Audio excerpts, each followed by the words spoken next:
ਅੰਮ੍ਰਿਤ ਪ੍ਰਭਾਵ, ਹਲੀਮੀ ਦੀ ਛਾਪ, ਨਿਮਾਣੇ ਫਲਸਾਫੇ ਦੀ ਮਿਲਨਸਾਰੀ ਹੰਕਾਰੀ ਦਿਲਾਂ ਨੂੰ ਨਰਮ ਕਰਦੀ ਹੈ। ਤਕਸ਼ਿਲਾ ਦੀ ਪਥਰੀਲੀਆਂ ਪਹਾੜੀਆਂ ਵਿੱਚ ਗੁਰੂ ਨਾਨਕ ਆਪਣੇ ਫਲਸਾਫੀ ਸ਼ਬਦਾਂ ਨਾਲ ਪਥਰਾਈਆਂ ਰੂਹਾਂ ਨੂੰ ਮੁਲਾਇਮ ਕਰਦੇ ਹਨ।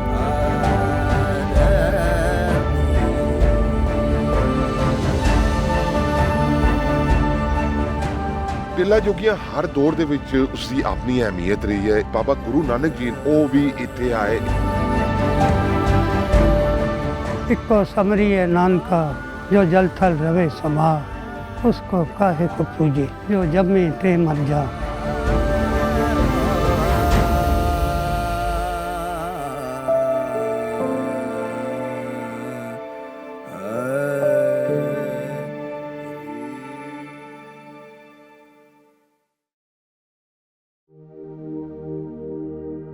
ਏਕ ਓੰਕਾਰ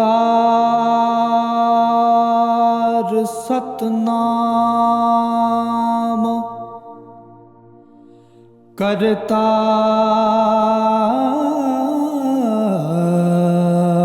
ਪੁਰਖ ਨਿਰਭਉ ਨਿਰਵੈਰ ਅਕਾਲ ਮੂਰਤ ਅਜੂਨੀ ਸਭੰ ਗੁਰ ਪ੍ਰਸਾਦ।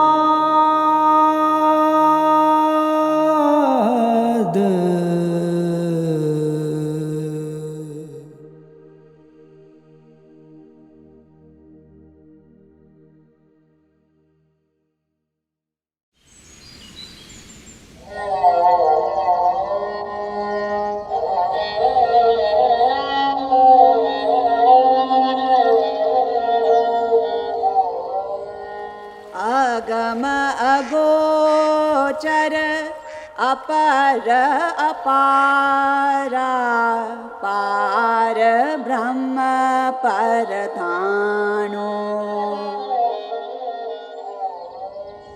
ਕੁਦਰਤ ਦੇ ਅਜੂਬੇ ਮਨੁੱਖ ਦੀ ਹਾਜ਼ਰਾ ਹਜ਼ੂਰ ਬਾਰੇ ਜਗਿਆਸਾ ਨੂੰ ਵਧਾਉਂਦੇ ਹਨ, ਜਿਸ ਨੇ ਅਨੰਤ ਸਿਰਜਣਾ ਦੀ ਵਿਉਂਤ ਪੜਾਈ ਹੈ। ਗੁਰੂ ਨਾਨਕ ਅਤੇ ਭਾਈ ਮਰਦਾਨਾ ਨੇ ਸ਼੍ਰੀਨਗਰ ਤੋਂ ਹਸਨ ਅਬਦਾਲ, ਟਿੱਲਾ ਜੋਗੀਆਂ, ਸਿਆਲਕੋਟ ਰਾਹੀਂ ਪਸਰੂਰ ਤੋਂ ਤਲਵੰਡੀ ਵਾਪਸੀ ਕੀਤੀ, ਜੋ ਹੁਣ ਨਨਕਾਣਾ ਸਾਹਿਬ ਹੈ। ਇਸ ਤੋਂ ਬਾਅਦ ਉਹਨਾਂ ਨੇ ਸੁਲਤਾਨਪੁਰ ਲੋਧੀ ਨੂੰ ਚਾਲੇ ਪਾ ਦਿੱਤੇ। ਗੁਰੂ ਨਾਨਕ ਅਤੇ ਭਾਈ ਮਰਦਾਨਾ ਨੇ ਸ਼੍ਰੀਨਗਰ ਵਾਦੀ ਤੋਂ ਪੱਛਮ ਵਾਲੇ ਪਾਸੇ ਨੂੰ ਪਹਾੜੀ ਇਲਾਕੇ ਵਿੱਚੋਂ ਸਫ਼ਰ ਕੀਤਾ ਅਤੇ ਹਸਨ ਅਬਦਾਲ ਪਹੁੰਚੇ।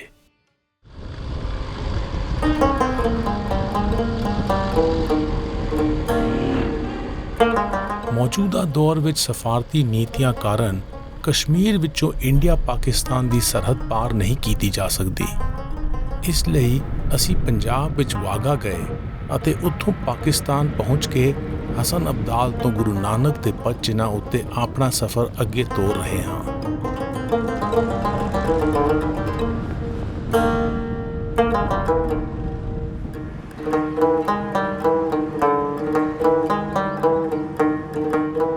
ਹਸਨ ਅਬਦਾਲ ਪਾਕਿਸਤਾਨ ਵਾਲੇ ਪੰਜਾਬ ਦੇ ਜ਼ਿਲ੍ਹਾ ਅਟਕ ਦਾ ਕਸਬਾ ਹੈ। ਇਸ ਕਸਬੇ ਦਾ ਨਾਮ ਦੋ ਬੰਦਿਆਂ ਦੇ ਨਾਮ ਉੱਤੇ ਪਿਆ ਹੈ। ਹਸਨ ਚਰਵਾਹਾ ਸੀ ਅਤੇ ਅਬਦਾਲ ਫਕੀਰ ਸੀ।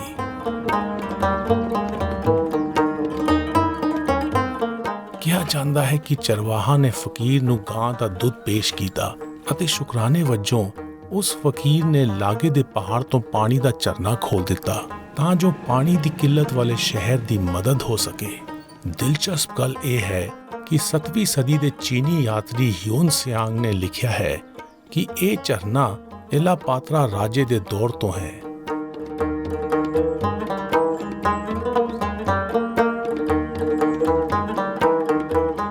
ਹਸਨ ਅਬਦਾਲ ਵਿੱਚ ਪਹਾੜੀ ਦੇ ਸਿਖਰ ਉੱਤੇ ਅਸੀਂ 15ਵੀਂ ਸਦੀ ਦੇ ਰਾਫੀਜ਼ੀ ਸ਼ੀਆ ਸੂਫੀ ਸੰਤ ਦੀ ਦਰਗਾਹ ਉੱਤੇ ਜਾ ਰਹੇ ਹਾਂ, ਜੋ ਬਾਬਾ ਵਲੀ ਕੰਧਾਰੀ ਦੇ ਨਾਮ ਨਾਲ ਜਾਣੇ ਜਾਂਦੇ ਹਨ।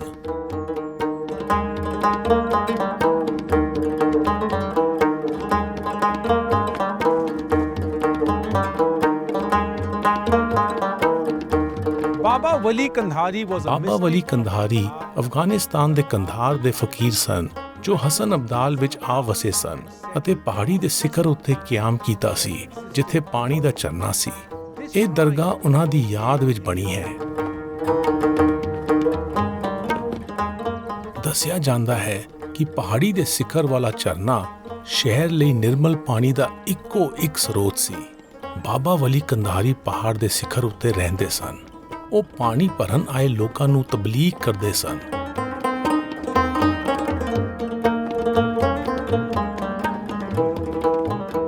ਮੰਦੇ ਪਾਗੀ ਆਪਣੇ ਪੈਰੋਕਾਰਾਂ ਦੇ ਕਸੀਦੇ ਸੁਣ ਕੇ ਗੁਣਵਾਨ ਰੂਹਾਨੀ ਸ਼ਖਸ ਹੋਣ ਦੇ ਬਾਵਜੂਦ ਉਹਨਾਂ ਉੱਤੇ ਹਉਮੈ ਸਵਾਰ ਹੋ ਗਈ। ਉਹਨਾਂ ਨੇ ਆਪਣੇ ਤਬਲੀਗ ਨੂੰ ਨਾ ਮੰਨਣ ਵਾਲਿਆਂ ਨੂੰ ਪਾਣੀ ਭਰਨ ਦੇਣ ਤੋਂ ਇਨਕਾਰ ਕਰ ਦਿੱਤਾ।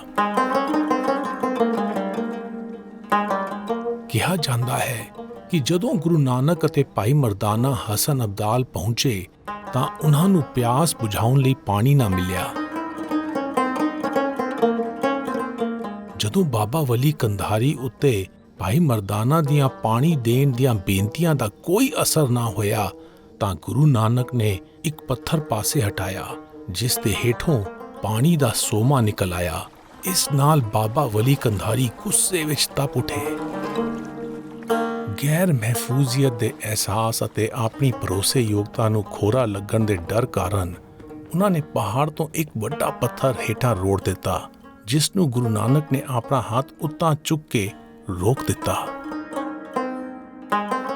ਗੁਰਦੁਆਰਾ ਪੰਜਾ ਸਾਹਿਬ ਦੀ ਇਮਾਰਤ ਵਿੱਚ ਪੱਥਰ ਦੇ ਇੱਕ ਪਾਸੇ ਬਣਿਆ ਪੰਜੇ ਦਾ ਨਿਸ਼ਾਨ ਗੁਰੂ ਨਾਨਕ ਦੇ ਹੱਥ ਦਾ ਛਾਪਾ ਮੰਨਿਆ ਜਾਂਦਾ ਹੈ। ਦਿਲਚਸਪ ਇਹ ਹੈ ਕਿ ਪੁਰਾਣੀਆਂ ਜਨਮ ਸਾਖੀਆਂ ਵਿੱਚ ਇਸ ਬਿਰਤਾਂਤ ਦਾ ਜ਼ਿਕਰ ਨਹੀਂ ਆਉਂਦਾ। ਇਸ ਦਾ ਜ਼ਿਕਰ ਬਾਅਦ ਵਿੱਚ ਲਿਖੀ ਗਈ ਬਾਲਾ ਜਨਮ ਸਾਖੀ ਵਿੱਚ ਆਉਂਦਾ ਹੈ। ਹਸਨ ਅਬਦਾਲ ਵਿੱਚ ਅਹਿਸਨ ਅਲੀ ਨਾਲ ਮੁਲਾਕਾਤ ਆਨੰਦਮਈ ਹੋ ਨਿਬੜੀ ਜੋ ਕਲਾਸੀਕਲ ਗਾਇਕ ਹਨ। ਉਹ ਸਾਡੇ ਨਾਲ ਗੁਰਦੁਆਰਾ ਪੰਜਾ ਸਾਹਿਬ ਗਏ।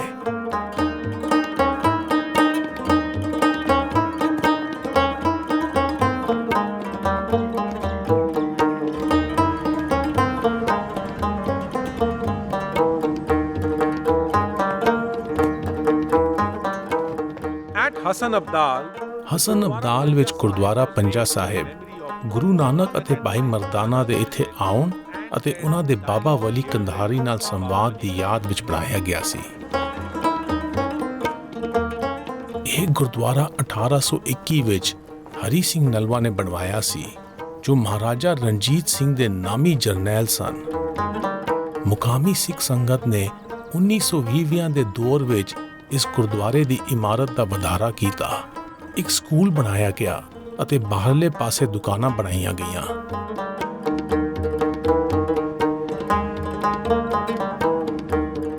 ਜਦੋਂ 1947 ਵਿੱਚ ਮਜ਼ਹਬੀ ਬੁਨਿਆਦ ਉੱਤੇ ਵੰਡ ਹੋਈ ਤਾਂ ਗੁਰੂ ਨਾਨਕ ਨਾਮ ਲੇਵਾ ਸੰਗਤ ਹਿਜਰਤ ਕਰਕੇ ਹੋਰ ਇਲਾਕਿਆਂ ਵਿੱਚ ਚਲੀ ਗਈ। ਇਹ ਤਸੱਲੀ ਦੇਣ ਵਾਲਾ ਹੈ ਕਿ ਮੌਜੂਦਾ ਦੌਰ ਵਿੱਚ ਸਕੂਲ ਦੀ ਇਮਾਰਤ ਅਤੇ ਦੁਕਾਨਾਂ ਮੁਕਾਮੀ ਮੁਸਲਮਾਨ ਵਸੋਂ ਦੀਆਂ ਇਲਮ ਅਤੇ ਮਾਇਕ ਜ਼ਰੂਰਤਾਂ ਨੂੰ ਪੂਰਾ ਕਰਨ ਦਾ ਸਬਬ ਬਣੀਆਂ ਹਨ। ਗੁਰਦੁਆਰੇ ਦੇ ਦੁਆਲੇ ਬਣੇ ਇਸ ਸਰੋਵਰ ਦਾ ਪਾਣੀ ਕੁਦਰਤੀ ਝਰਨੇ ਤੋਂ ਆਉਂਦਾ ਹੈ। ਦਸਤੂਰ ਇਹ ਹੈ ਕਿ ਆਉਣ ਵਾਲੀ ਸੰਗਤ ਪੰਜੇ ਦੇ ਨਿਸ਼ਾਨ ਨੂੰ ਸ਼ਰਧਾ ਨਾਲ ਸਪਰਸ਼ ਕਰਦੀ ਹੈ, ਸਰੋਵਰ ਦੇ ਪਾਣੀ ਦੀ ਚੂਲੀ ਲੈਂਦੀ ਹੈ ਅਤੇ ਮੂੰਹ ਉੱਤੇ ਛਿੱਟੇ ਮਾਰਦੀ ਹੈ। The hand impression on the stone is believed to be that of Guru Nanak. ਮੰਨਿਆ ਜਾਂਦਾ ਹੈ ਕਿ ਹੱਥ ਦਾ ਇਹ ਛਾਪਾ ਗੁਰੂ ਨਾਨਕ ਦਾ ਹੈ। ਮੈਂ ਇਸ ਦੀ ਇੰਜ ਵੀ ਆਖਿਆ ਕਰਦਾ ਹਾਂ ਕਿ ਪੱਥਰ ਦੀ ਕਠੋਰਤਾ ਮਨੁੱਖਾ ਹਉਮੈ ਨੂੰ ਜ਼ਾਹਿਰ ਕਰਦੀ ਹੈ ਅਤੇ ਇਸ ਪੱਥਰ ਉੱਤੇ ਲੱਗਿਆ ਹੋਇਆ ਹੱਥ ਦਾ ਛਾਪਾ ਹਲੀਮੀ ਦੀ ਬਖਸ਼ਿਸ਼ ਨੂੰ ਜ਼ਾਹਿਰ ਕਰਦਾ ਹੈ। ਇਹਨਾਂ ਨੂੰ ਵੇਖਦੇ ਹੋਏ ਇਹ ਬਾਤ ਮੈਨੂੰ ਮਨੁੱਖੇ ਮਨ ਦੀ ਖੁਆਇਸ਼ ਦਾ ਅਹਿਸਾਸ ਪਾਉਂਦੀ ਹੈ ਜੋ ਹਉਮੈ ਦੀ ਨੀਵੀਂ ਅਤੇ ਹਨੇਰੀ ਥਾਂ ਤੋਂ ਹਲੀਮੀ ਦੀ ਉਚਾਈ ਅਤੇ ਰੋਸ਼ਨੀ ਤੱਕ ਪਹੁੰਚਣ ਦੀ ਲਾਲਸਾ ਕਰਦੀ ਹੈ। ਨਾਨਕ ਬੇੜੀ ਸੱਚ ਕੀ ਤਰੀਏ ਗੁਰ ਵੇਚਾ।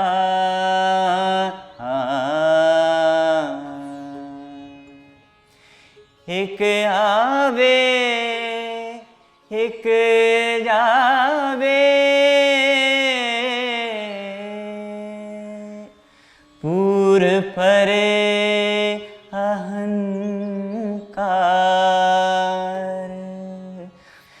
मन हठ मति बूढ़ी गुरमुख सचे सुतार।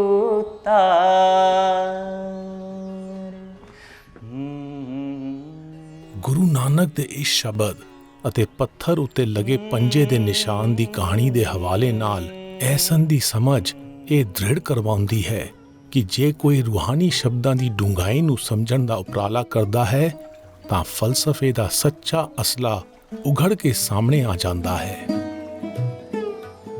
ਮੇਰੀ ਨਿਮਾਣੀ ਰਾਏ ਹੈ ਕਿ ਗੁਰੂ ਨਾਨਕ ਨੇ ਬਾਬਾ ਵਲੀ ਕੰਧਾਰੀ ਅਤੇ ਬਾਸ਼ਿੰਦਿਆਂ ਵਿੱਚ ਪਾਣੀ ਦੇ ਝਗੜੇ ਉੱਤੇ ਗੁਰ ਵਿਚਾਰ ਰਾਹੀਂ ਸਲਾਹ ਦਿੱਤੀ ਹੋਵੇਗੀ। ਇਸ ਪੱਥਰ ਉੱਤੇ ਪੰਜੇ ਦਾ ਹਲਕਾ ਛਾਪਾ ਤਬਦੀਲੀ ਦੀ ਤਸ਼ਬੀਹੀ ਨੁਮਾਇੰਦਗੀ ਹੈ, ਜਿਸ ਤਹਿਤ ਮਨੁੱਖ ਦੇ ਸੁਭਾਅ ਦੀ ਬੇਰੁਖੀ ਤਬਦੀਲ ਹੋ ਕੇ ਹਮਦਿਲੀ ਹੋ ਜਾਂਦੀ ਹੈ।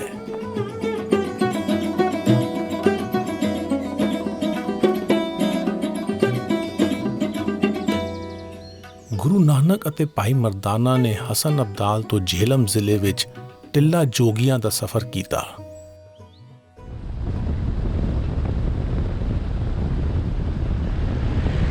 ਗੁਰੂ ਨਾਨਕ ਦੇ ਪਚਿਨਾਂ ਉੱਤੇ ਹੁਣ ਅਸੀਂ ਹਸਨ ਅਬਦਾਲ ਤੋਂ ਟਿੱਲਾ ਜੋਗੀਆਂ ਜਾ ਰਹੇ ਹਾਂ।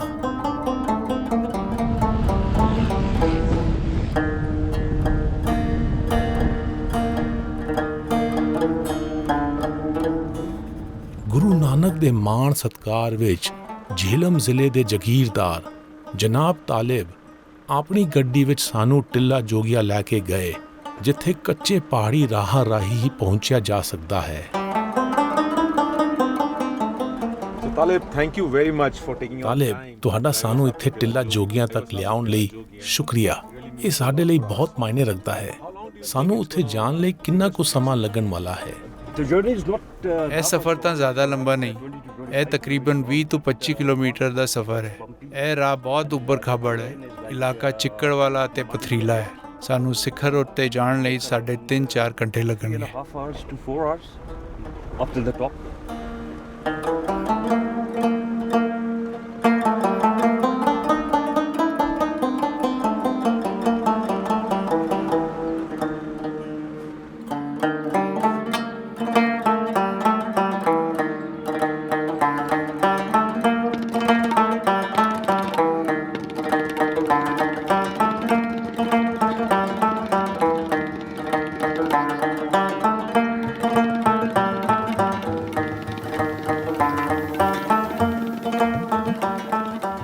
ਟਿੱਲਾ ਜੋਗੀਆਂ ਪਹਿਲੀ ਸਦੀ ਦਾ ਹਿੰਦੂ ਮੰਦਿਰ ਅਤੇ ਭਿਕਸ਼ੂ ਵਿਹਾਰ ਸਮੁੰਦਰ ਤਲ ਤੋਂ 3200 ਫੁੱਟ ਦੀ ਉਚਾਈ ਉੱਤੇ ਹੈ। ਇਹ ਨਮਕ ਵਾਲੇ ਇਲਾਕੇ ਵਿੱਚ ਪੋਠੋਹਾਰ ਪਠਾਰ ਦੀ ਸਭ ਤੋਂ ਉੱਚੀ ਚੋਟੀ ਉੱਤੇ ਬਣਿਆ ਹੈ। ਕਿਹਾ ਜਾਂਦਾ ਹੈ ਕਿ ਸਦੀਆਂ ਤੋਂ ਹਿੰਦੂ ਅਤੇ ਮੁਸਲਮਾਨ ਫਕੀਰ ਇਹਨਾਂ ਪਹਾੜਾਂ ਦੀ ਇਕੱਲਤਾ ਵਿੱਚ ਵਾਸ ਕਰਦੇ ਸਨ। For over 2000 years 2000 ਸਾਲਾਂ ਤੋਂ ਵੱਧ ਸਮੇਂ ਤੋਂ ਅਤੇ 1947 ਤੱਕ ਜਦੋਂ ਬਰੇ ਸਗੀਰ ਦੀ ਇੰਡੀਆ ਅਤੇ ਪਾਕਿਸਤਾਨ ਵਿੱਚ ਵੰਡ ਹੋਈ ਤਾਂ ਟਿੱਲਾ ਜੋਗੀਆਂ ਤੇ ਗੁਰੂ ਗੋਰਖਨਾਥ ਦੇ ਪੈਰੋਕਾਰਾਂ ਦਾ ਵਸੇਬ ਸੀ, ਜਿਨ੍ਹਾਂ ਨੂੰ ਕਨਪੱਟੇ ਜੋਗੀ ਕਹਿੰਦੇ ਸਨ। ਫਕੀਰ ਖਿੰਡ ਗਏ ਅਤੇ ਨਵੀਂ ਧਰਤੀ ਨੂੰ ਕੂਚ ਕਰ ਗਏ। ਇਹ ਉਜਾੜ ਅਤੇ ਖੰਡਰ ਇਸ ਆਲੀਸ਼ਾਨ ਇਮਾਰਤ ਦੇ ਸ਼ਾਨਦਾਰ ਇਤਿਹਾਸ ਦੀਆਂ ਨਿਸ਼ਾਨੀਆਂ ਹਨ।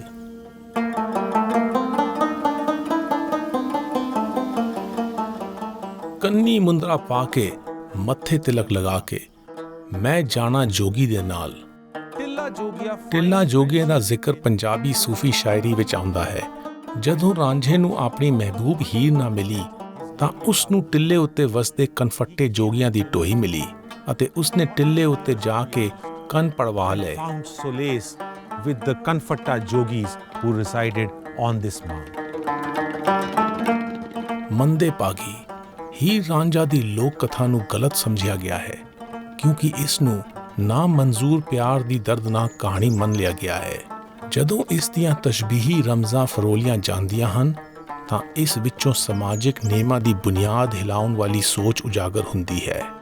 ਰਾਂਝਾ ਆਜ਼ਾਦ ਖਿਆਲ ਨਾਇਕ ਹੈ ਜੋ ਸਮਾਜ ਅਤੇ ਮਜ਼ਹਬ ਦੀਆਂ ਬੇੜੀਆਂ ਤੋੜ ਕੇ ਹੀਰ ਨਾਲ ਇੱਕ ਹੋ ਜਾਣ ਵਾਲੀ ਰੂਹ ਦੀ ਨੁਮਾਇੰਦਗੀ ਕਰਦਾ ਹੈ। ਹੀਰ ਬੇਖੌਫ ਨਾਇਕਾ ਹੈ ਜੋ ਖੁਦਾਈ ਦੀ ਸ਼ਾਨੋ ਸ਼ੌਕਤ ਦੀ ਨੁਮਾਇੰਦਗੀ ਕਰਦੀ ਹੈ। ਭਾਈ ਗੁਰਦਾਸ ਆਪਣੀ ਵਾਰ ਵਿੱਚ ਲਿਖਦੇ ਹਨ, ਰਾਂਝਾ ਹੀਰ ਵਖਾਣੀਏ ਉਹ ਪਰੰਪਰਾਤੀ, ਪੀਰ ਮੁਰੀਦਾ ਪਿਰਹੜੀ ਗਾਵਨ ਪ੍ਰਭਾਤੀ। ਚੇਲੇ ਦੇ ਗੁਰੂ ਨਾਲ ਪਿਆਰ ਦੀ ਬਿਆਨੀਆਂ ਰਾਂਝੇ ਦੇ ਹੀਰ ਨਾਲ ਪਿਆਰ ਵਜੋਂ ਦਿੱਤਾ ਗਿਆ ਹੈ। ਟਿੱਲਾ ਜੋਗੀਆਂ ਹਰ ਦੌਰ ਦੇ ਵਿੱਚ ਉਸਦੀ ਆਪਣੀ ਅਹਿਮੀਅਤ ਰਹੀ ਹੈ। ਇੱਥੇ ਅਲੈਗਜ਼ੈਂਡਰ ਤੋਂ ਲੈ ਕੇ ਮੁਖਤਲਿਫ ਅਦਵਾਰ ਦੇ ਵਿੱਚ ਸਿਕੰਦਰ ਆਜ਼ਮ ਲੈ ਲਓ, ਜ਼ਹੀਰੁদ্দিন ਬਾਬਰ ਲੈ ਲਓ, ਉਹ ਵੀ ਟਿੱਲਾ ਦੇ ਮੁਕਾਮ ਦੇ ਇਸ ਜਿਸ ਜਗ੍ਹਾ ਦੇ ਉੱਪਰ ਅੱਜ ਅਸੀਂ ਖੜੇ ਹਾਂ ਇੱਥੇ ਉਹ ਵੀ ਆਏ। ਬਾਬਾ ਗੁਰੂ ਨਾਨਕ ਜੀ ਉਹ ਵੀ ਇੱਥੇ ਆਏ। ਇੱਥੇ ਜੋਗੀ ਮਜ਼ਹਬ ਦਾ ਜਿਹੜਾ ਸਿਲਸਿਲਾ ਸੀ ਉਹ ਵੀ ਬੜਾ ਮਸ਼ਹੂਰ ਸੀ।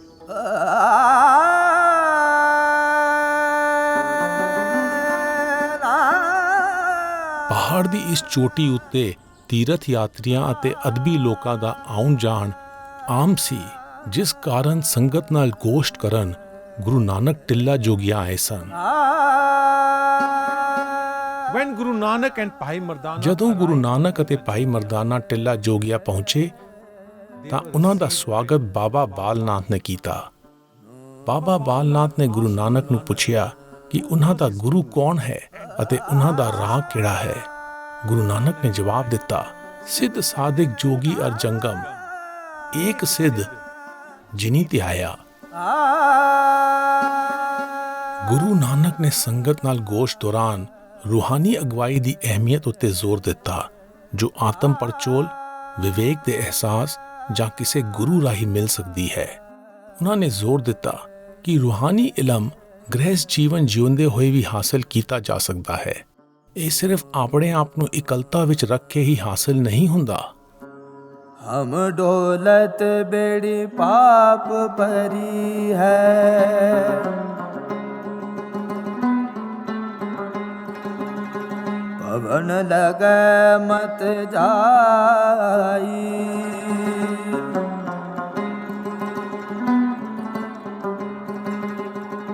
ਸਨਮੁਖ ਸਿੱਧ ਭੇਟਣ ਕੋ ਆਏ,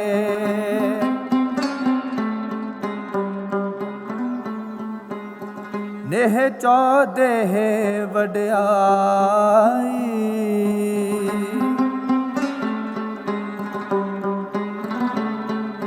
ਗੁਰ ਤਾਰ ਤਾਰਨ ਹਾਰਿਆ,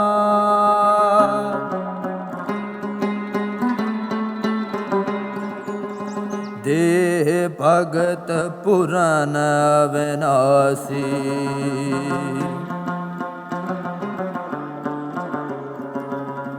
ਹਾਂ ਤੁਝ ਕੋ ਬਲਿਹਾਰਿਆ।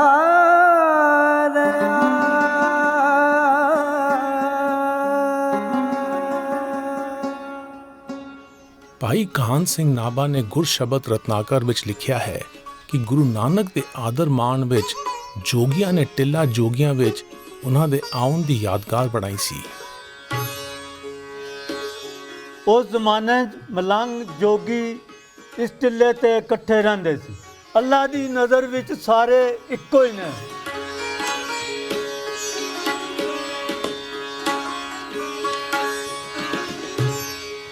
ਅਸੀਂ ਟਿੱਲਾ ਜੋਗੀਆਂ ਪਹਾੜੀ ਦੇ ਪੈਰਾਂ ਵਿੱਚ ਉਜਾੜ ਪਏ ਗੁਰਦੁਆਰੇ ਨੂੰ ਜਾ ਰਹੇ ਹਾਂ, ਜੋ ਕਾਣ ਨਾਲਾ ਦੇ ਕਿਨਾਰੇ ਬਣਿਆ ਹੈ।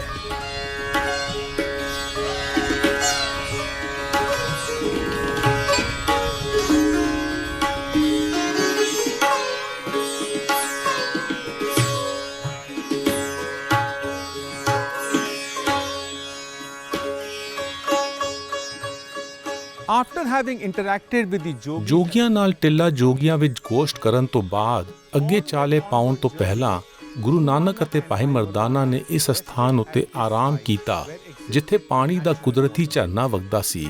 ਬਾਅਦ ਵਿੱਚ ਮਹਾਰਾਜਾ ਰਣਜੀਤ ਸਿੰਘ ਦੇ ਸਮੇਂ ਦੌਰਾਨ ਗੁਰੂ ਨਾਨਕ ਅਤੇ ਭਾਈ ਮਰਦਾਨਾ ਦੇ ਕਿਆਮ ਕਰਨ ਦੀ ਯਾਦ ਵਿੱਚ ਗੁਰਦੁਆਰਾ ਚੋਆ ਬਾਬਾ ਗੁਰੂ ਨਾਨਕ ਬਣਾਇਆ ਗਿਆ। ਇਹ ਸਥਾਨ ਰੋਹਤਾਸ ਕਿਲੇ ਦੇ ਲਾਗੇ ਹੈ। Adjacent to the Rohtas fort.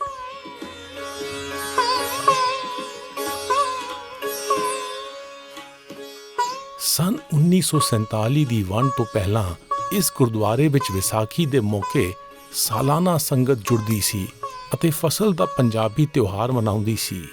ਸਾਰੇ ਮਜ਼ਹਬਾਂ ਦੇ ਲੋਕ ਵਿਸਾਖੀ ਮਨਾਉਣ ਇਸ 27 ਏਕੜ ਜ਼ਮੀਨ ਉੱਤੇ ਆਉਂਦੇ ਸਨ ਜੋ ਇਸ ਸਥਾਨ ਦਾ ਹਿੱਸਾ ਸੀ।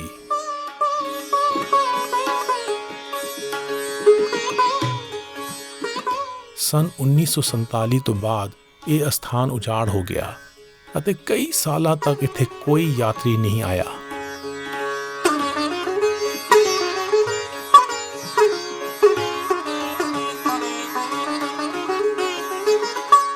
ਜੇਲਮ ਸ਼ਹਿਰ ਦਾ ਮੈਂ ਰਹਿਣ ਵਾਲਾ, ਸ਼ਕੀਲ ਮੇਰਾ ਨਾਂ ਹੈ। ਤੇ ਦਾਦੀ ਮੇਰੀ ਉਹਨਾਂ ਦਾ ਮਾਸ਼ਾਅੱਲਾ ਬੜਾ ਹਾਫਜ਼ਾ ਇੰਟੈਲੀਜੈਂਟ ਆਈਆਂ ਤੇ ਉਹ ਗੁਰੂ ਨਾਨਕ ਸਾਹਿਬ ਦੇ ਬਾਰੇ ਦੱਸਦੀ ਹੁੰਦੀ ਕਿ ਇੱਥੋਂ ਉਹਨਾਂ ਦਾ ਗੁਜ਼ਰ ਆਉਣਾ ਜਾਣਾ ਰਹਿੰਦਾ ਹੁੰਦਾ ਆ।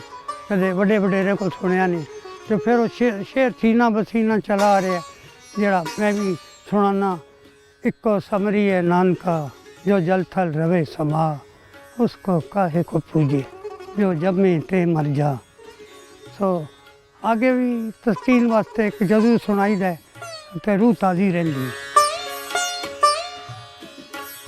ਜਦੋਂ ਸਨ 2019 ਵਿੱਚ ਗੁਰੂ ਨਾਨਕ ਦਾ 550ਵਾਂ ਜਨਮ ਦਿਹਾੜਾ ਦੁਨੀਆ ਭਰ ਵਿੱਚ ਮਨਾਇਆ ਗਿਆ ਤਾਂ ਲਾਹੌਰ ਦੀ ਨੌਜਵਾਨ ਇਮਾਰਤ ਸਾਜ਼ ਰੁਬਾਬ ਚਿਸ਼ਤੀ ਨੇ ਆਪਣੀ ਟੋਲੀ ਬਣਾ ਕੇ ਰਵਾਇਤੀ ਸਾਜ਼ੋ ਸਾਮਾਨ ਦਾ ਇਸਤੇਮਾਲ ਕਰਦੇ ਹੋਏ ਇਸ ਗੁਰਦੁਆਰੇ ਦੀ ਮੁਰੰਮਤ ਸ਼ੁਰੂ ਕੀਤੀ। ਇਹ ਦਿਲ ਨੂੰ ਟੁੰਬਦਾ ਹੈ ਕਿ ਇਹ ਅਸਥਾਨ ਇਸ ਇਲਾਕੇ ਦੀਆਂ ਬਰਾਦਰੀਆਂ ਵਿੱਚ ਇਤਫਾਕ ਵਧਾਉਣ ਦਾ ਸਬਬ ਬਣੇਗਾ।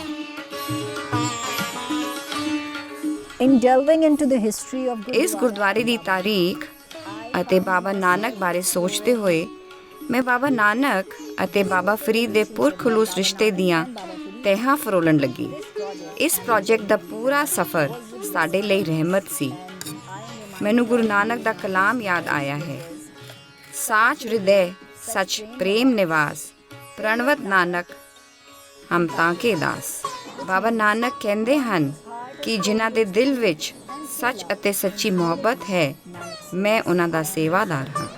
ਮੈਂ ਮਹਿਸੂਸ ਕਰਦੀ ਹਾਂ ਕਿ ਮੈਂ ਸਿੰਧ ਦਰਿਆ ਵਾਲੀ ਇਸ ਸਭਿਅਤਾ ਦੇ ਇਹਨਾਂ ਰੂਹਾਨੀ ਪੀਰਾਂ ਅਤੇ ਸੰਤਾਂ ਦੀ ਨੌਕਰ ਹਾਂ ਜਿਨ੍ਹਾਂ ਨੇ ਮਨੁੱਖੀ ਇਤਫਾਕ ਵਧਾਉਣ ਲਈ ਪਿਆਰ ਦਾ ਸੁਨੇਹਾ ਦਿੰਦੇ ਹੋਏ ਆਪਣੀਆਂ ਜ਼ਿੰਦਗੀਆਂ ਲਗਾ ਦਿੱਤੀਆਂ। ਕਿਲੇ, ਗੁਰਦੁਆਰੇ ਅਤੇ ਟਿੱਲਾ ਜੋਗੀਆਂ ਦੀਆਂ ਵੰਡੀਆਂ ਵੀਰਾਨ ਇਮਾਰਤਾਂ ਇਸ ਇਲਾਕੇ ਦੀ ਲੰਘੇ ਦੌਰ ਦੀ ਸਿਆਸੀ ਤਾਕਤ ਅਤੇ ਇਸ ਦੀਆਂ ਰੂਹਾਨੀ ਪ੍ਰਾਪਤੀਆਂ ਦੀਆਂ ਨਿਸ਼ਾਨੀਆਂ ਹਨ। ਸਮਾਜ ਕਾਮਯਾਬੀਆਂ ਦੇ ਪੈਮਾਨੇ ਵਜੋਂ ਦੌਲਤ, ਸ਼ੋਹਰਤ, ਰੁਤਬੇ ਅਤੇ ਤਾਕਤ ਨੂੰ ਅਹਿਮ ਮੰਨਦਾ ਹੈ। ਕੀ ਇਹਨਾਂ ਮਾਪਦੰਡਾਂ ਨਾਲ ਸੱਚੀਆਂ ਪ੍ਰਾਪਤੀਆਂ ਨੂੰ ਨਾਪਿਆ ਜਾ ਸਕਦਾ ਹੈ? ਮਨ ਚੰਚਲ ਬਿਰਧ ਨਾਹੀ ਜਾਣ, ਮਨ ਮੁਖ ਮੈਲਾ ਸ਼ਬਦ ਨਾ ਪਛਾਣ। ਗੁਰੂ ਨਾਨਕ ਨੇ ਆਪਣੇ ਸ਼ਬਦਾਂ ਵਿੱਚ ਮਨ ਲਫ਼ਜ਼ ਦਾ ਇਸਤੇਮਾਲ ਕੀਤਾ ਹੈ, ਜਿਸ ਦਾ ਮਾਇਨਾ ਦਿਮਾਗ ਜਾਂ ਦਿਲ ਸਮਝਿਆ ਜਾਂਦਾ ਹੈ। ਇੰਡਿਕ ਰਵਾਇਤ ਵਿੱਚ ਇਸ ਦਾ ਮਾਇਨਾ ਸ਼ਊਰ ਅਤੇ ਹਉਮੈ ਦਾ ਮਿਲ ਗੋਬਾ ਹੈ, ਜੋ ਫੈਸਲਾ ਕਰਨ ਵਾਲਾ ਕਾਰਕ ਹੈ। ਗੁਰੂ ਨਾਨਕ ਨੇ ਆਖਿਆ ਕਿ ਸੱਚੀ ਪ੍ਰਾਪਤੀ ਤਾਂ ਮਨ ਦੀ ਇਖਲਾਕੀ ਸਾਲਸ ਵਜੋਂ ਪਹਿਰੇਦਾਰੀ ਕਰਨਾ ਹੈ, ਤਾਂ ਜੋ ਉਸਾਰੂ ਸੋਚ ਤੋਂ ਕਿਸੇ ਹੋਰ ਪਾਸੇ ਨਾ ਭਟਕੇ।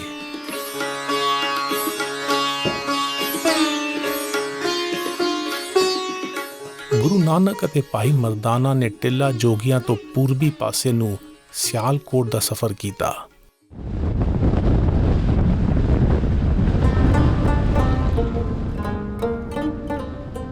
ਗੁਰੂ ਨਾਨਕ ਦੇ ਪਦ ਚਿੰਨ੍ਹਾਂ ਉੱਤੇ ਜੇਹਲਮ ਅਤੇ ਚਿਨਾਬ ਨਦੀਆਂ ਪਾਰ ਕਰਕੇ ਹੁਣ ਅਸੀਂ ਟਿੱਲਾ ਜੋਗੀਆਂ ਤੋਂ ਸਿਆਲਕੋਟ ਜਾ ਰਹੇ ਹਾਂ।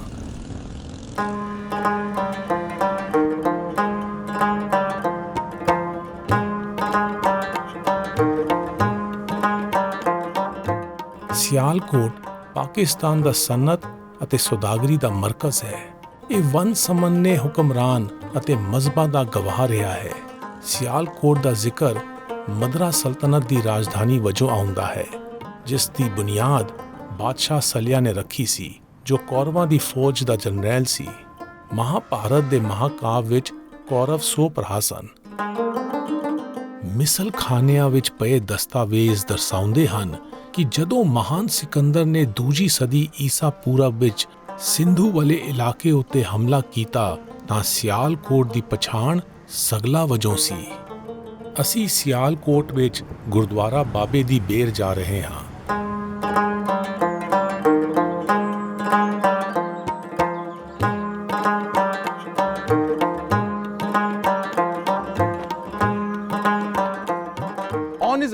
ਸਿਆਲਕੋਟ ਵਿੱਚ ਪਹੁੰਚ ਕੇ ਗੁਰੂ ਨਾਨਕ ਨੇ ਬੇਰ ਦੇ ਦਰਖਤ ਹੇਠ ਆਰਾਮ ਕੀਤਾ ਸੀ।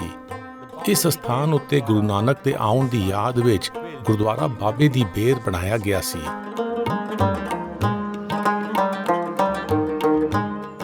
ਗੁਰੂ ਨਾਨਕ ਦਾ ਫਲਸਫਾ ਕਾਇਨਾਤੀ ਹੈ। ਇਹ ਜਦੋਂ ਸਮਝ ਆਉਂਦਾ ਹੈ ਤਾਂ ਵਨ ਸਮੰਨੇ ਮਜ਼ਹਬਾਂ ਵਾਲੇ ਲੋਕਾਂ ਦੇ ਦਿਲ ਨੂੰ ਟੁੰਬਦਾ ਹੈ।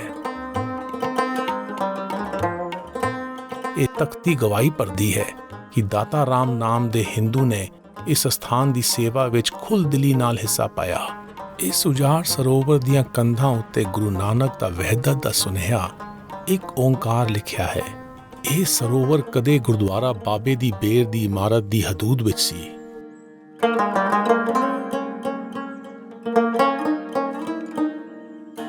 ਮਜ਼ਹਬ ਦੀ ਬੁਨਿਆਦ ਉੱਤੇ ਹੋਈ 1947 ਦੀ ਬਰੇ ਸਗੀਰ ਦੀ ਵੰਡ ਤੋਂ ਬਾਅਦ ਹਿੰਦੂ ਅਤੇ ਸਿੱਖ ਬਰਾਦਰੀਆਂ ਇੱਥੋਂ ਉਜੜ ਗਈਆਂ ਤਾਂ ਇਹ ਗੁਰਦੁਆਰਾ ਮੁਰੰਮਤ ਖੁਣੋਂ ਖੰਡਰ ਹੋ ਗਿਆ।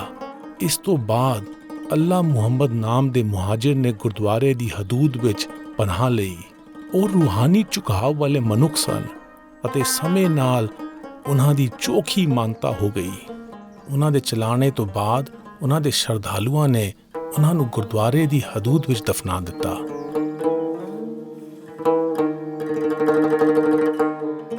ਹਾਲੀਆ ਸਾਲਾਂ ਵਿੱਚ ਹੀ ਸਰਕਾਰ ਅਤੇ ਸਿਆਲਕੋਟ ਜ਼ਿਲ੍ਹੇ ਦੀ ਨਿਗੂਣੀ ਜਿਹੀ ਸਿੱਖ ਅਤੇ ਹਿੰਦੂ ਆਬਾਦੀ ਦੀ ਇਮਦਾਦ ਨਾਲ ਇਸ ਗੁਰਦੁਆਰੇ ਦੀ ਮਰਕਜ਼ੀ ਇਮਾਰਤ ਦੀ ਮੁਰੰਮਤ ਕੀਤੀ ਗਈ ਹੈ। ਹੁਣ ਇਸ ਗੁਰਦੁਆਰੇ ਵਿੱਚ ਸੇਵਾ ਬਹਾਲ ਹੋ ਗਈ ਹੈ।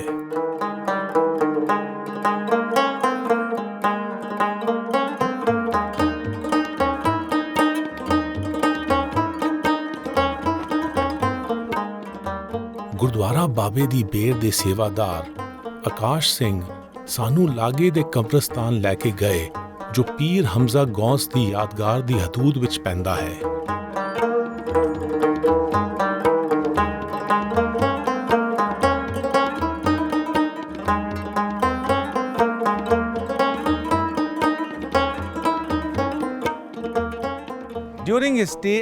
ਗੁਰੂ ਨਾਨਕ ਨੂੰ ਆਪਣੇ ਸਿਆਲਕੋਟ ਦੇ ਕਿਆਮ ਦੌਰਾਨ ਪੀਰ ਹਮਜ਼ਾ ਗੌਸ ਨਾਮ ਦੇ ਮਹਿਬੂਬ ਸੂਫੀ ਸੰਤ ਬਾਰੇ ਪਤਾ ਲੱਗਿਆ। ਪੀਰ ਨੇ 40 ਦਿਨ ਤਪ ਕਰਨ ਲਈ ਆਪਣੇ ਆਪ ਨੂੰ ਇਸੇ ਸਥਾਨ ਉੱਤੇ ਤਾਲਾ ਬੰਦ ਕਰ ਲਿਆ ਸੀ। ਚਿੱਲਾ ਸ਼ਬਦ ਹਿੰਸੇ 40 ਤੋਂ ਬਣਿਆ ਹੈ।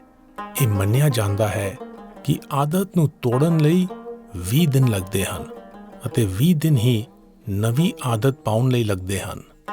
ਰੂਹਾਨੀ ਇਜ਼ਾਫੇ ਦੀ ਆਸ ਨਾਲ ਕਈ ਮਜ਼ਹਬਾਂ ਵਿੱਚ 40 ਦਿਨ ਦੇ ਤਪ ਦਾ ਦਸਤੂਰ ਹੈ। ਇਸ ਦਸਤੂਰ ਦੀ ਸਿਫਾਰਿਸ਼ ਤਾਂ ਚਰਿੱਤਰ ਦੀ ਉਸਾਰੀ ਲਈ ਕੀਤੀ ਗਈ ਸੀ, ਪਰ ਇਸ ਵਿੱਚੋਂ ਉਸਾਰੂ ਇਰਾਦਾ ਮੰਨਫੀ ਹੋ ਗਿਆ। ਇਹ ਮਜ਼ਹਬੀ ਕਰਮਕਾਂਡ ਵਾਲੇ ਅਮਲ ਵਜੋਂ ਸਾਹਮਣੇ ਆਇਆ ਤਾਂ ਇਸ ਤਪ ਨੂੰ ਤੋੜ ਨਿਭਾਉਣ ਵਾਲੇ ਕੁਝ ਸ਼ਰਧਾਲੂਆਂ ਵਿੱਚ ਹਉਮੈ ਘਰ ਕਰਨ ਲੱਗੀ। ਗੁਰੂ ਨਾਨਕ ਨੇ ਰੂਹਾਨੀ ਗੋਸ਼ ਦੌਰਾਨ ਤਫਸੀਲ ਦਿੱਤੀ ਕਿ ਵਰਤ ਅਤੇ ਪਰਹੇਜ਼ ਵਰਗੇ ਕਰਮਕਾਂਡ ਨਾਲ ਮਨ ਅਤੇ ਦਿਲ ਵਿੱਚ ਰਹਿਮ ਦਿਲੀ ਦਾ ਵਾਸਾ ਨਹੀਂ ਹੋ ਜਾਂਦਾ। ਜੇ ਟਾਹੂ ਸੋਚਾਂ ਤੋਂ ਪਰਹੇਜ਼ ਕੀਤਾ ਜਾਵੇ ਤਾਂ ਹਉਮੈ ਦੀ ਭੁੱਖ ਮਿਟ ਜਾਂਦੀ ਹੈ। ਜਦੋਂ ਗੁਰੂ ਨਾਨਕ ਦੀ ਪੀਰ ਨਾਲ ਮੁਲਾਕਾਤ ਹੋਈ ਤਾਂ ਉਹਨਾਂ ਨੇ ਉਹਨਾਂ ਨੂੰ ਕਿਹਾ, ਵਰਤ ਤਪਨ ਕਰ ਮਨ ਨਹੀਂ ਪੀਜੇ। ਬੁਨਿਆਦੀ ਤੌਰ ਉੱਤੇ ਇਸ ਦਾ ਇਹੋ ਮਾਇਨਾ ਹੈ ਕਿ ਦਿਲ ਵਿੱਚ ਰਹਿਮ ਦਾ ਵਾਸਾ ਤਪ ਨਾਲੋਂ ਜ਼ਿਆਦਾ ਅਹਿਮ ਹੈ। ਆਕਾਸ਼ ਸਿੰਘ ਹੁਣ ਸਾਨੂੰ ਗੁਰਦੁਆਰਾ ਮੂਲਾ ਖੱਤਰੀ ਲਿਜਾ ਰਹੇ ਹਨ।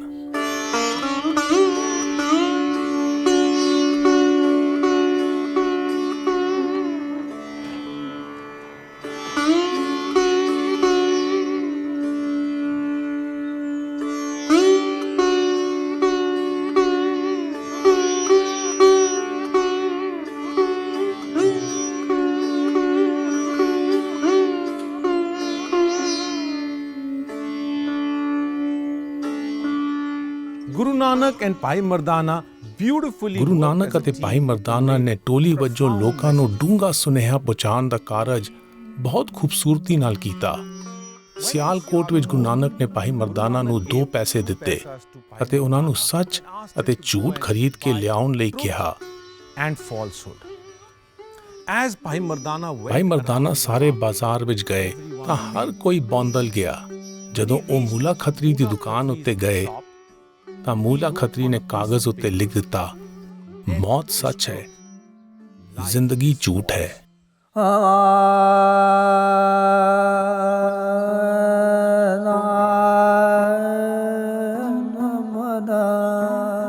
ਮੂਲਾ ਖੱਤਰੀ ਦਾ ਜਵਾਬ ਗੁਰੂ ਨਾਨਕ ਦੀ ਸੋਚ ਨਾਲ ਮੇਲ ਖਾਂਦਾ ਸੀ। ਉਹਨਾਂ ਦੇ ਸੰਜੀਦਾ ਜਵਾਬ ਤੋਂ ਪ੍ਰਸੰਨ ਹੋ ਕੇ ਗੁਰੂ ਨਾਨਕ ਨੇ ਸ਼ਬਦ ਗਾਇਆ,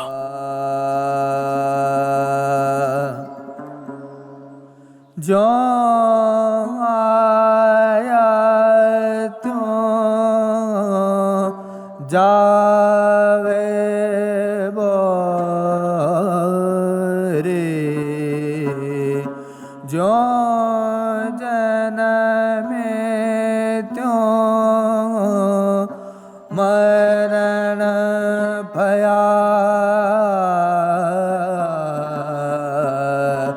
ਜੋ ਰਸ ਭੋਗ ਕੀਏ ਤੇ ਤਾ ਦੁਖ ਲਾਗੈ,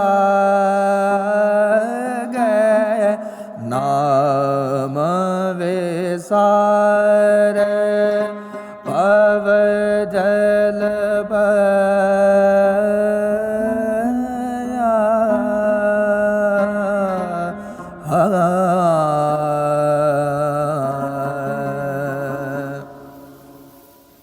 ਤਨ ਤਨ ਦੇਖਤ ਗਰਬ ਗਿਆ,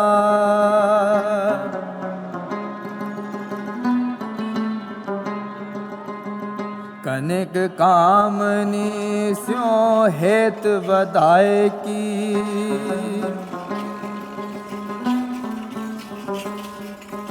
ਨਾਮ ਵਿਸਾਰੈ ਪਰਮ ਗਿਆ,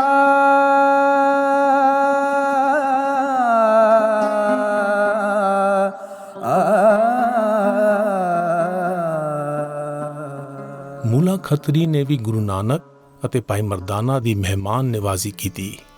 ਮੂਲਾ ਖੱਤਰੀ ਨਾਲ ਗੁਰੂ ਨਾਨਕ ਦੀ ਸਾਂਝ ਦੀ ਯਾਦ ਵਿੱਚ ਬਣਿਆ ਗੁਰਦੁਆਰਾ 1947 ਦੀ ਵੰਡ ਵਿੱਚ ਉਜਾੜ ਹੋ ਗਿਆ ਸੀ। ਦਿਲਚਸਪ ਗੱਲ ਇਹ ਹੈ ਕਿ ਹੁਣ ਇਸ ਗੁਰਦੁਆਰੇ ਵਿੱਚ ਨਾਬੀਨਾ ਵਿਦਿਆਰਥੀਆਂ ਲਈ ਸਕੂਲ ਚੱਲਦਾ ਹੈ। ਮੈਂ ਮਹਿਸੂਸ ਕਰਦਾ ਹਾਂ ਕਿ ਭਾਵੇਂ ਮੈਂ ਅੱਖਾਂ ਨਾਲ ਦੇਖ ਸਕਦਾ ਹਾਂ ਪਰ ਰੂਹਾਨੀ ਪੱਖੋਂ ਨਾਬੀਨਾ ਹਾਂ। ਮੈਂ ਆਂਦੁਲੇ ਨਾਮ ਨਾ ਵਿਸਰੈ,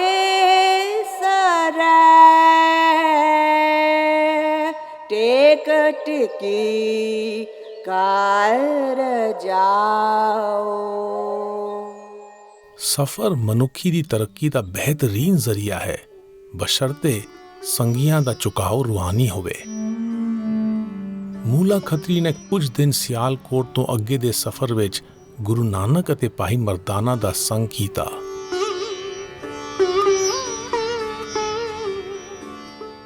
ਗੁਰੂ ਨਾਨਕ, ਭਾਈ ਮਰਦਾਨਾ ਅਤੇ ਮੂਲਾ ਖੱਤਰੀ ਨੇ ਸਿਆਲਕੋਟ ਤੋਂ ਪਸਰੂਰ ਦਾ ਸਫ਼ਰ ਕੀਤਾ।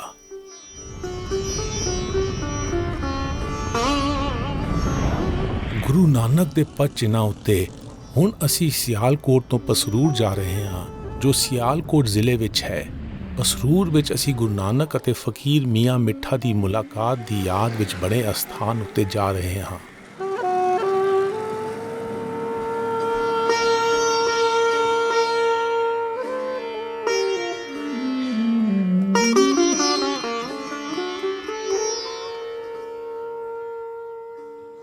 ਦੱਸਿਆ ਜਾਂਦਾ ਹੈ ਕਿ ਮੀਆਂ ਮਿੱਠਾ ਸ਼ਹਿਰ ਦੇ ਸਤਿਕਾਰਯੋਗ ਰੂਹਾਨੀ ਸ਼ਖਸ ਸਨ। ਉਹ ਗੁਰੂ ਨਾਨਕ ਅਤੇ ਭਾਈ ਮਰਦਾਨਾ ਦੇ ਆਉਣ ਦੀ ਖਬਰ ਸੁਣ ਕੇ ਉਹਨਾਂ ਨੂੰ ਮਿਲਣ ਪਹੁੰਚੇ। ਗੋਸ਼ਟ ਦੌਰਾਨ ਉਹਨਾਂ ਨੇ ਗੁਰੂ ਨਾਨਕ ਨੂੰ ਪੁੱਛਿਆ ਕਿ ਜੇ ਤੇਲ ਤੋਂ ਬਿਨਾਂ ਦੀਵਾ ਨਹੀਂ ਜਗ ਸਕਦਾ ਤਾਂ ਪੈਗੰਬਰ ਤੋਂ ਬਿਨਾਂ ਮੁਕਤੀ ਕਿਵੇਂ ਮਿਲ ਸਕਦੀ ਹੈ। ਜਵਾਬ ਵਿੱਚ ਗੁਰੂ ਨਾਨਕ ਨੇ ਗਾਇਆ,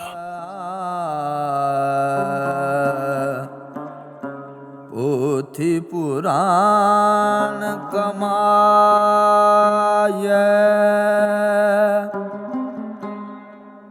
पावटी तन पाए सच बूझन आन जलाय ए हो तेल दीवा यूं जले कर चानन साहेब त्यों मिले।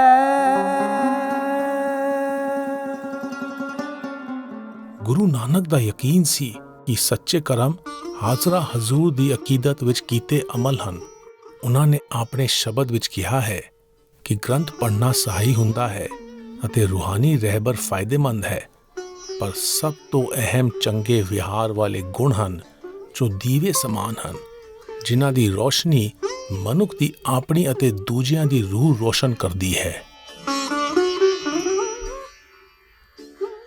ਸਨ 1947 ਦੀ ਵੰਡ ਵਿੱਚ ਸਿੱਖ ਅਤੇ ਹਿੰਦੂ ਪਾਕਿਸਤਾਨ ਤੋਂ ਹਿਜਰਤ ਕਰ ਗਏ ਅਤੇ ਇਹ ਗੁਰਦੁਆਰਾ ਮੁਰੰਮਤ ਖੁਣੋਂ ਖੰਡਰ ਹੋ ਗਿਆ। ਹੁਣ ਇਸ ਇਮਾਰਤ ਦਾ ਕੁਝ ਹਿੱਸਾ ਹੀ ਬਚਿਆ ਹੈ।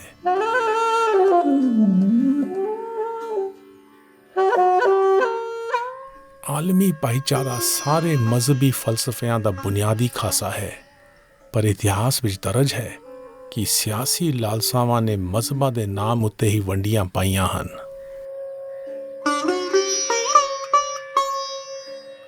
ਊਦ ਬਿਲਾਵ ਵਿੱਚ ਨਿਰਾਲੀ ਖਸੂਸੀਅਤ ਹੁੰਦੀ ਹੈ। ਉਹ ਆਪਣੇ ਇਲਾਕੇ ਦੀ ਨਿਸ਼ਾਨਦੇਹੀ ਆਪਣੇ ਜਿਸਮ ਦੀ ਮਹਿਕ ਨਾਲ ਗੁੰਨੀ ਮਿੱਟੀ ਦੀਆਂ ਮਹਿਕਦਾਰ ਖੰਦਕਾਂ ਬਣਾ ਕੇ ਕਰਦਾ ਹੈ।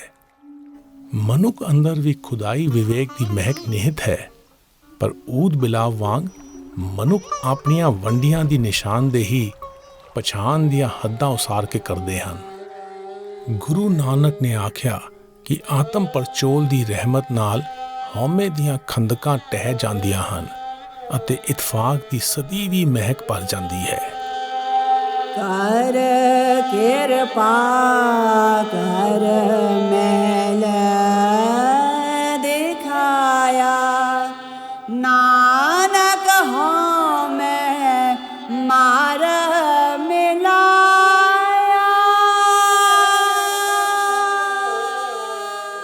ਗੁਰੂ ਨਾਨਕ ਅਤੇ ਭਾਈ ਮਰਦਾਨਾ ਨੇ ਮੂਲਾ ਖੱਤਰੀ ਸਮੇਤ ਪਸਰੂਰ ਤੋਂ ਤਲਵੰਡੀ ਨੂੰ ਚਾਲੇ ਪਾ ਦਿੱਤੇ, ਜੋ ਉਹਨਾਂ ਦਾ ਆਪਣਾ ਕਸਬਾ ਸੀ ਅਤੇ ਹੁਣ ਨਨਕਾਣਾ ਸਾਹਿਬ ਵਜੋਂ ਜਾਣਿਆ ਜਾਂਦਾ ਹੈ।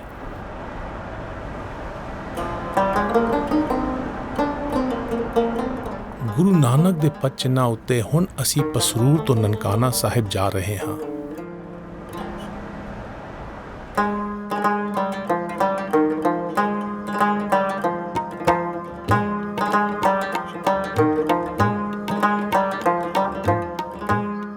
ਗੁਰੂ ਨਾਨਕ ਅਤੇ ਭਾਈ ਮਰਦਾਨਾ ਆਪਣੀ ਦੂਜੀ ਉਦਾਸੀ ਪੂਰੀ ਕਰਕੇ ਤਲਵੰਡੀ ਪਰਤੇ ਸਨ। ਪਹਿਲੀ ਉਦਾਸੀ ਦੇ ਮੁਕੰਮਲ ਹੋਣ ਅਤੇ ਤੀਜੀ ਉਦਾਸੀ ਦੇ ਸ਼ੁਰੂ ਹੋਣ ਦੇ ਤਿਕੋਣੀ ਹਿਸਾਬ ਨਾਲ ਅੰਦਾਜ਼ਾ ਹੁੰਦਾ ਹੈ ਕਿ ਦੂਜੀ ਉਦਾਸੀ 4 ਸਾਲ ਵਿੱਚ ਮੁਕੰਮਲ ਹੋਈ ਹੋਵੇਗੀ। ਦੂਜੀ ਉਦਾਸੀ ਅੰਦਾਜ਼ਨ 1517 ਈਸਵੀ ਵਿੱਚ ਸ਼ੁਰੂ ਹੋਈ ਅਤੇ 1520 ਈਸਵੀ ਵਿੱਚ ਮੁਕੰਮਲ ਹੋਈ, ਜਦੋਂ ਗੁਰੂ ਨਾਨਕ ਦੀ ਉਮਰ 51 ਸਾਲ ਸੀ। ਗੁਰੂ ਨਾਨਕ ਦੀ ਮਾਤਾ ਤ੍ਰਿਪਤਾ ਇੰਨੇ ਸਮੇਂ ਬਾਅਦ ਆਪਣੇ ਬੱਚੇ ਨੂੰ ਦੇਖ ਕੇ ਬਹੁਤ ਖੁਸ਼ ਸਨ। ਉਹਨਾਂ ਦੀ ਇੱਛਾ ਸੀ ਕਿ ਆਪਣੇ ਪਿਆਰ ਦੇ ਇਜ਼ਹਾਰ ਵਜੋਂ ਉਹਨਾਂ ਦੇ ਪਸੰਦੀਦਾ ਪਕਵਾਨ ਬਣਾ ਕੇ ਉਹਨਾਂ ਨੂੰ ਖਵਾਉਣ। ਗੁਰੂ ਨਾਨਕ ਨੇ ਆਪਣੇ ਸਫ਼ਰ ਦੌਰਾਨ ਰੂਹਾਨੀ ਪਕਵਾਨਾਂ ਦਾ ਸਵਾਦ ਲਿਆ ਸੀ। ਉਹ ਸੰਤੋਖ ਨਾਲ ਰੱਜ ਚੁੱਕੇ ਸਨ ਅਤੇ ਦੁਨਿਆਵੀ ਸਵਾਦਾਂ ਦੀ ਲਾਲਸਾ ਖਤਮ ਹੋ ਗਈ ਸੀ। ਉਹਨਾਂ ਦੀ ਰੂਹ ਨੂੰ ਸੰਤੋਖ ਅਤੇ ਸਮਾਜਿਕ ਇਤਫਾਕ ਦੀ ਖੁਰਾਕ ਦਾ ਸਵਾਦ ਪਾ ਗਿਆ ਸੀ ਅਤੇ ਉਹ ਉਹੀ ਪਾਲਦੇ ਸਨ। ਬਾਬਾ ਹੋਰ ਖਾਣਾ ਖੁਸ਼ੀ ਖੁਆਰ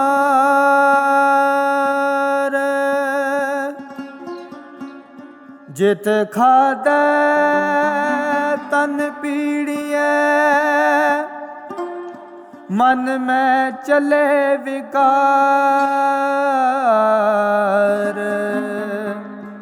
रत्ता पैनन मन रत्ता सुपेदी सतदान नेले स्याही कदा करनी पैरण पैर ध्यान कमर बंद संतोख का धन जो बन तेरा ਗੁਰੂ ਨਾਨਕ ਅਤੇ ਭਾਈ ਮਰਦਾਨਾ ਤੋਂ ਇਜਾਜ਼ਤ ਲੈ ਕੇ ਮੂਲਾ ਖੱਤਰੀ ਵਾਪਸ ਸਿਆਲਕੋਟ ਪਰਤ ਗਏ। ਗੁਰੂ ਨਾਨਕ ਅਤੇ ਉਹਨਾਂ ਦੇ ਪਰਿਵਾਰ ਨੇ ਉਹਨਾਂ ਦੀ ਭੈਣ ਬੇਬੇ ਨਾਨਕੀ ਨੂੰ ਮਿਲਣ ਲਈ ਸੁਲਤਾਨਪੁਰ ਲੋਧੀ ਦਾ ਸਫ਼ਰ ਕੀਤਾ।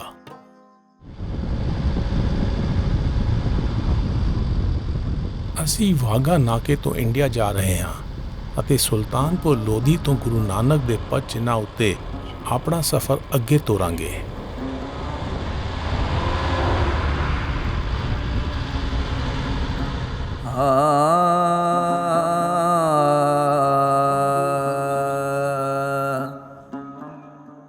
ਬੇਬੇ ਨਾਨਕੀ ਅਤੇ ਸੁਲਤਾਨਪੁਰ ਲੋਧੀ ਦੇ ਲੋਕਾਂ ਨੇ ਗੁਰੂ ਨਾਨਕ ਦਾ ਨਿੱਘਾ ਸਵਾਗਤ ਕੀਤਾ।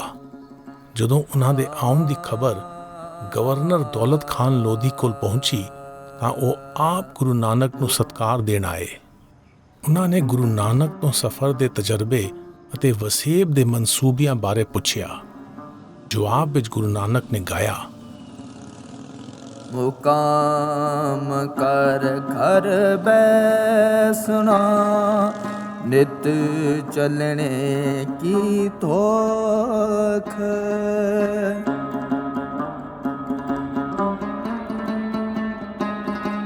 ਮੁਕਾਮ ਤਾਂ ਪਰ ਜਾਣੀਐ ਜਾ ਰਹੇ नेह चल लोक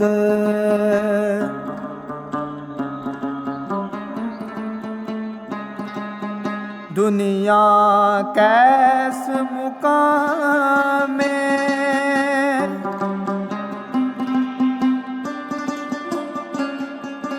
कर सेदक करनी खर्च बांधो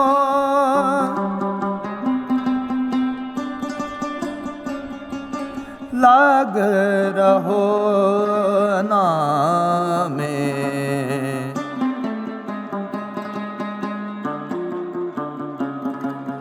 लाग रहो नामे।